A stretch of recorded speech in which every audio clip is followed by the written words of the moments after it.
I'm going to deviate a little bit from what my colleague said and, focus more on what you just said.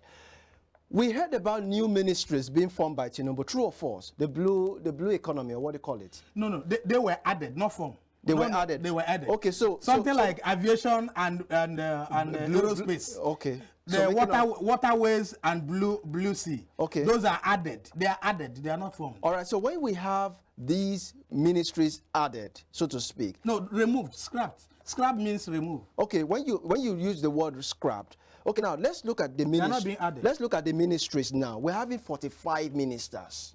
Yes. Then we also saw a long list of media aides to the president, and you called it conduit pipe, by which monies are being filtered away through either these aides ministries or ministries. Exactly. Who formed those ministers? Okay. And who formed those aides? Past. And by virtue of what were those ministries and of course aid formed?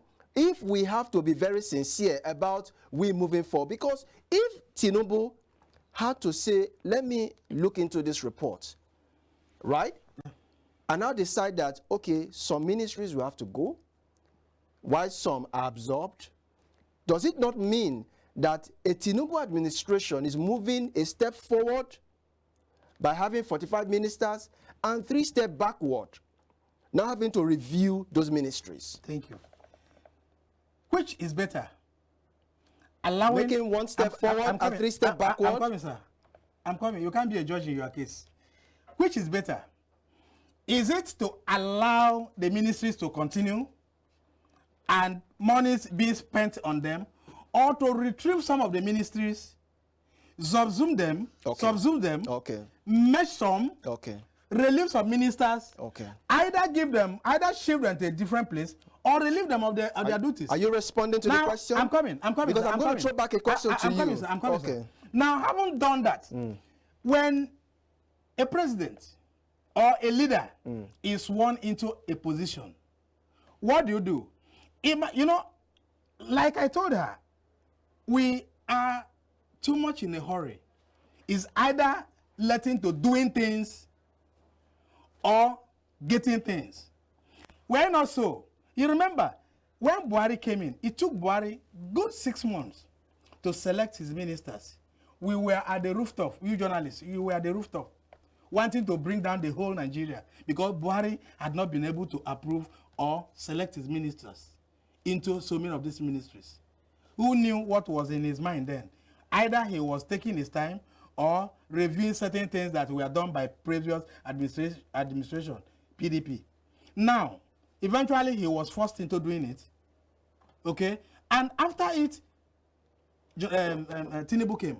When Tinubu came, the first thing he did was to select his minister who would be down working with him.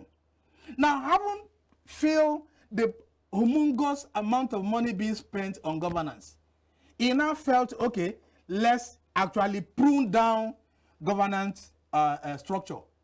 And who quarrels with that? Now you're telling me now what is your fear? What is your fear? I'm coming. What is your fear, sir? Okay. Is your fear that so many of these ministers are going to lose their job, or some money will be saved? Which is better for you and I as a common man on the street? Is it not to have money that will be enough for everyone?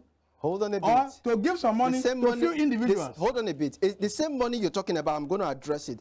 But now, let me even address the first issue you raised.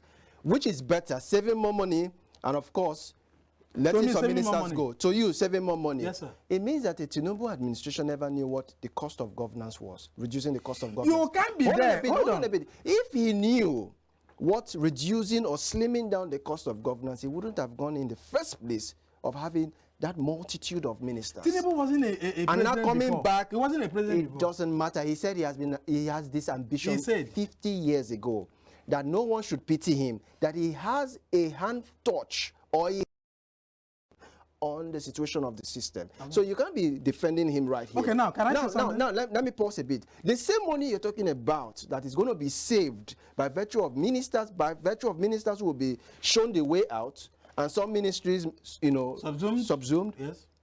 It's the same money we talked about when we saved from the issue of fuel subsidy that went into the purchase of SUVs to the tune of 160 million. The same money that was saved, that we saw governors being sent holidays, 2-day holidays to their emails. Alas. And then the poor masses getting 8,000 naira, which of course never saw the light of day, and it came back again to a review. What came out of the review? So you are telling me now that if government see more money that will be used for infrastructures, you're telling me with your full chest? Of course, because that's a lie. We started this year, you remember. We started, it was just here we were when we said that budget allocations go to ministries, parastatals, and agencies. Okay? And the lesser the agencies, the MDAs, the lesser amount of money being budgeted for them. I think this is just a simple elementary arithmetic. As common that we will see where the money will be used. That's the question. I know your fear is that those money, it's when they are removed, will be taken by individuals. But the same individuals will no longer be there, because some people are going to be relieved of their job either at the top level, middle level, or the bottom level. Well, what I mean is that you might not have the same opportunity to filter or to use it as a conduit pipe to steal our money. So it is all about saving costs.